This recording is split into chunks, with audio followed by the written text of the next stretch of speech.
Hello and a very warm welcome to Wednesday Wandering with me, Cate Field. Wandering about stuff and not just wandering off. This is a place to explore creativity, inspiration and the deeper rhythms of an artistic life. This week I've been thinking about memory. Not just the stories we carry inside us, but the way that we honour and hold the past in our communities, in our creativity and in our everyday lives. May is a month full of such moments. It holds VE Day on the 8th of May, a time to remember the end of the Second World War in Europe and to reflect on the courage and cost of that generation. And it also brings us International Museum Day on the 18th of May, a gentle call to value the ways in which we preserve memory through objects and artefacts, and the quiet hush of museum halls where stories are still told without words. This past week, I've found myself remembering one particular moving VE Day memory. So this week, at dusk, we went down to the beach. We gathered neighbours, families to watch the lighting of the beacon. And the sea was really calm, actually. And the sky streaked with that late spring light. And then a solo bugler played the last post, the sound carrying out across Lyme Bay, haunting and solemn and beautiful. And then we all sang I Vow to Thee, My Country. and it was very moving. There's sort of the silences between the notes and the verses and the strength of all of our voices rising together. Old and young, locals, holiday makers, we're all bound in a moment of shared remembrance.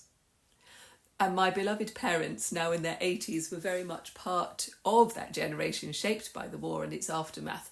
For their own Somerset Town's VE Day this year, they joined in with great enthusiasm, helping to run the 1940s Tea and Cake Cafe, complete with bunting and vintage aprons and jam sponge slices, and served with an awful lot of laughter and some probably amazing jokes.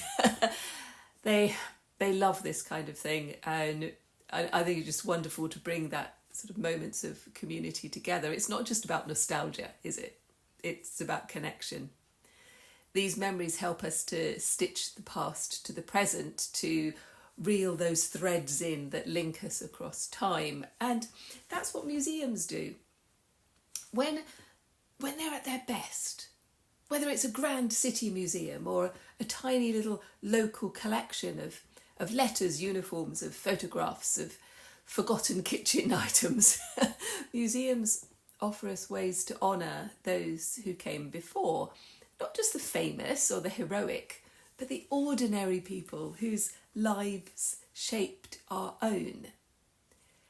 This week, I'm going to talk to you about an inspirational woman, someone you may not have heard of, but whose quiet legacy lives on in museums across Britain. Her name is Elsie Washman. Washman was a pioneering ethnographer and folklorist who worked in the early to mid 20th century, and she is particularly known for her contributions to the Pitt Rivers Museum in Oxford, which, if you have not been to, is amazing. But what makes her work extraordinary is not only her scholarship, but her focus. She turned her attention not to grand artefacts of empire or famous figures, but to the everyday lives of ordinary people. She believed, long before it was fashionable, that the lives of rural workers, of craftspeople and women at home, they were the people that mattered. Their tools, their textiles, their domestic crafts and tradition told us something essential about who we are. She collected lace bobbins and churns and spinning wheels and bonnets and things many dismissed as unremarkable, but to Elsie Washman, these were cultural treasures. She didn't just archive items, she listened to stories, she recorded local customs, noted regional differences in knitting needles or lace patterns, and she saw that material culture was memory made visible. A spoon was never just a spoon. A cradle told a story, a scrap of embroidery held the hands of the woman who stitched it. But more than that, she believed these stories needed to be shared. She campaigned for wider access to museum collections and for the importance of community memory. And in many ways, she helped shift the direction of museum work away from the purely academic and towards something more democratic, perhaps more human. Washman's work reminds us that memory it's not just grand dates or monuments, kings and queens. It lives in cloth, in kitchen drawers, in handwritten labels on boxes passed down through families, and in honouring the past, both commemoratively and creatively. We can keep those threads alive, can't we, through these memories? She said, every object tells a story. The cradle, the comb, the cooking pot, they hold the shape of hands now gone. And to understand them is to understand the people who lived, who laboured, and who loved through them. I love that. It's just amazing, isn't it? So today, as we move through this rich and reflective month of May, I invite you to notice the threads of memory in your own life. Perhaps there's an old photograph in a drawer. Perhaps your grandmother's brooch. A family recipe, even a wartime letter tucked into a book. Perhaps it's a song you haven't sung for years that still makes your chest tighten a little with feeling. So I will leave you with this week's quotation from William Faulkner. The past is not dead.